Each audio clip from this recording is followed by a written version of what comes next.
بالضبط هيك إحنا بنعمل.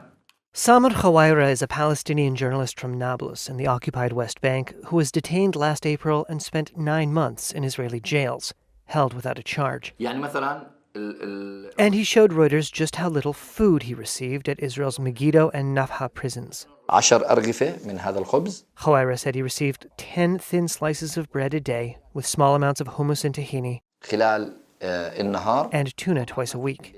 He recalled how prisoners would hoard their daily bread for a week and then gorge themselves on it on Saturday. أنا سألتهم. I asked these prisoners why they do this. Their answer was, we want to feel one day that we are full. Even once a week, we want to feel full. We are never full. The 45-year-old said he lost 49 pounds between arrest and release. He said he emerged so emaciated his 9-year-old son didn't recognize him. Khawaira's account comes 5 months after Israel's Supreme Court ruled the country's prisons were failing to provide enough food for Palestinian detainees and ordered conditions improved. But emaciated prisoners such as Khawaira still emerge with tales of hunger and abuse. The Israel Prison Service declined to comment on Khawaira's individual case, but said it, quote, rejects allegations of starvation or systematic neglect. Nutrition and medical care are provided based on professional standards and operational procedures. A spokesperson said the service, quote, operates in accordance with the law and court rulings, and all complaints are investigated through official channels.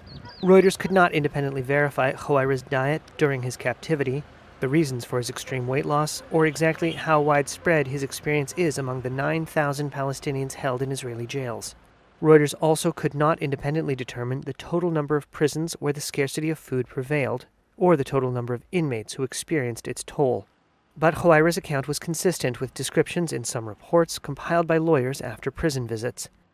Reuters reviewed 13 such reports from December and January, in which 27 prisoners complained of a lack of food, with most saying provisions had not changed since the court order. One of the reasons that we're so concerned is the lack of transparency. Noah Satat is the executive director of the Association for Civil Rights in Israel, or ACRI. The group was involved in last year's landmark court case that led to the order for better treatment for prisoners, and ACRI is pressing the court to hold the prison service in contempt. And all the indications that we're getting is that not much has changed since the decision in December. The prisoners are not given more food if they ask for it. There hasn't been any medical examinations of the situation of the prisoners, and the prisoners are still hungry, and that's why we filed the contempt report. Since the October 7, 2023 attack by Hamas gunmen on Israel, the number of detainees swelled as Israel swept up prisoners in its assault on Gaza and launched a crackdown in the West Bank. In charge of the prisons is Security Minister Itamar Ben-Gvir, a far-right settler activist.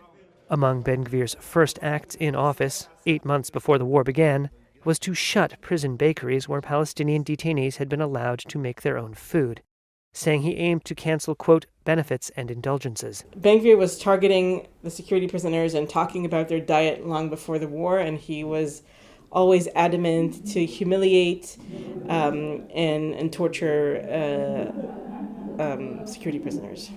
Ben-Gvir did not respond to a request for comment, including on whether the prison service is now in compliance with the court's ruling and whether any policies have been changed in response to it. The Supreme Court did not respond to a request for comment on the case.